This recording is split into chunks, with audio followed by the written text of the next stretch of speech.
They may not know, but they are expressing God at that moment. So one show was there on Michael Jackson. How many of you know Michael Jackson? Everybody knows. That's very good. Of course, he's superhuman in that way. He's unique. Like G.R. Vishwanath is unique, Sunil Gavaskar is unique. They are masters of their own kinds, right? So Michael Jackson is a master of his own pop and whatever the thing.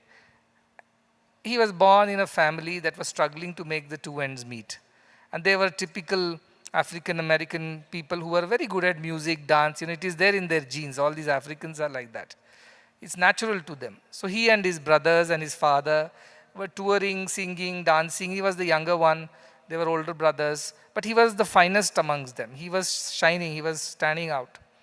After some time, it so happened that he got bored of just doing shows for the sake of getting applauses or for the sake of getting a little money to keep the kitchen fire going. He was frustrated. He wanted to do something original, something new, something different. He was not willing to follow the same routine just to survive. No, this is what audience likes, just stick to that and get your money and go home. He was different, and people noticed that this boy was different, and he wanted to, trailblaze and whatever, he do his own thing.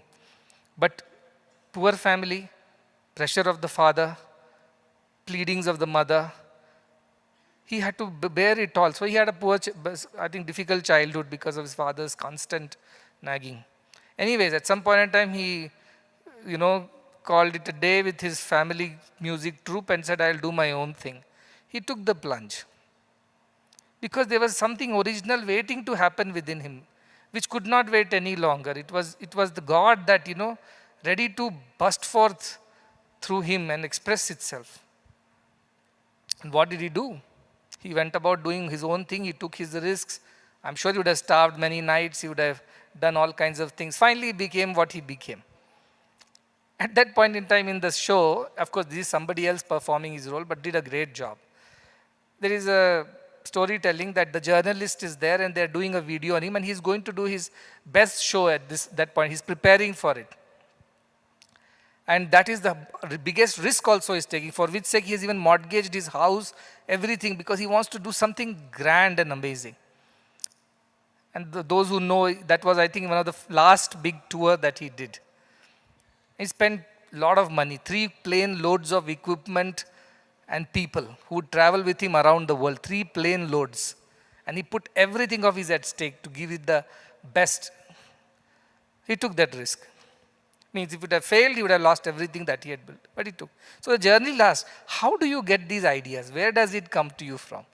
How did you decide that you will do this kind of a show? He wanted to jump out of the stage and bland back and things like that. And that mechanism itself would be very difficult. This is not today when we have so many different types of technology. This is one of the early days, 90s. You know what he did? He told the journalist, I have to feel it. And he expresses with his hands, I have to feel it. And unless I feel it, I can't do it. That moment he is waiting for God to happen through him when he's trying to feel what he is supposed to do. I must feel it, he says. Unless I feel it, I cannot do it. At that moment I realized that God had selected him, chosen him, picked him to express himself through his music, through his dance. And he brought a new style altogether, moonwalk and all that stuff. He did his own thing. And some of his songs, including Heal the World, he had the heart for everybody. He wanted to heal the world. He says it to the journalist. I want to give, if I do well, I'll give all the money to the charity which will help children around the world. That was his main theme. He came to India also at that point in time.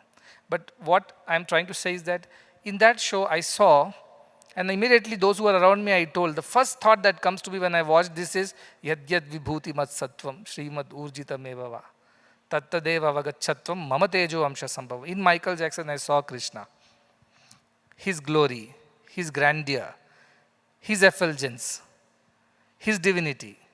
Michael Jackson might not know it, but I could feel it, because without that he couldn't have been what he was. To swim against the tides, to do the thing that he's born to do, his swadharma, as I keep saying, his swadharma. He stuck to that at all risks, like Arjuna stuck to his swadharma, risking his all. That is what I saw. I was so inspired. I kept on, that day I spent 2 hours speaking to our people about this very idea of expressing God by being true to yourself, by being you, by not imitating, copying, or living somebody else's life, but having the courage to be you. If you're a basketball player, you're born to do that, just do that. He didn't think how much money I will earn, will people accept me, my family will kick me out, where will I live? His music was waiting to happen and he couldn't lie to himself. That's why greatness happened. Because that moment God, broke all barriers and came out effulgent through his personality. The same story with Michael Jackson. His family said, you have comfort of the family, dare not walk away. He walked away to do his thing. Maria Lennon but walked away to do his thing. Friend Francis of Assisi walked away to do his thing. Buddha walked away to do his thing. And that is when glorious things happen in this world, because that God took over. Your individuality, your ego was gone. Your fears were gone. And you were allowing God to flow through you. That moment, you and God became one. God took over and did what he wanted to do through you, and that is how glorious things have happened in this world. Every single thing that is glorious, beautiful, unique is God only, whether it's music, sports, dance, art, construction, the carpet, the chandeliers, the electronics, the software, the carpentry, anything and everything that is beautiful and new and creative and original, it is God only. After that,